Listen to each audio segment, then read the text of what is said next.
A baby in Ohio is just a week old, but he's actually set the record for being the world's oldest baby. That is thanks to his biological parents taking advantage of a medical breakthrough back in the 1990s. ABC's Andrew Fujii explains. This morning, a new record. A baby born from an embryo frozen more than 30 years ago. A medical feat, stunning even doctors. The fact that somebody who wanted to have a baby but couldn't now has one thanks to a frozen embryo that was frozen 30 years ago, that is remarkable. Last week, Thaddeus was born in Ohio to his adoptive parents, Tim and Lindsay Pierce. We had a rough birth, but we are both doing well now. The new mom telling MIT Technology Review, "We are in awe that we have this precious baby." Thaddeus was conceived in a lab in 1994 by Linda Archer, who's now 62 years old. She and her then husband used IVF, a fairly new technology at the time, to eventually have their now 30-year-old daughter.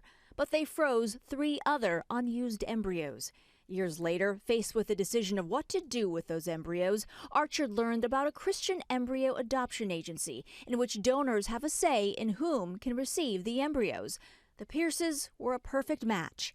Doctors say implanting older embryos is not necessarily riskier. If these eggs are frozen properly and they are thawed and past screening, they can be just as healthy as an embryo created today. The Pierces, in their 30s, had been trying for 7 years to have a baby.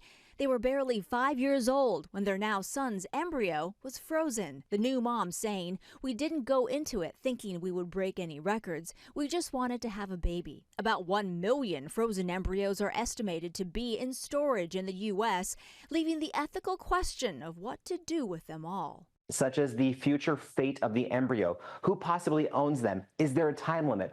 All of these are important ethical considerations. Baby Thaddeus's biological mom says he looks just like his 30-year-old sister did when she was a baby, and she hopes to meet him one day. Andrea Fujii, ABC News, New York.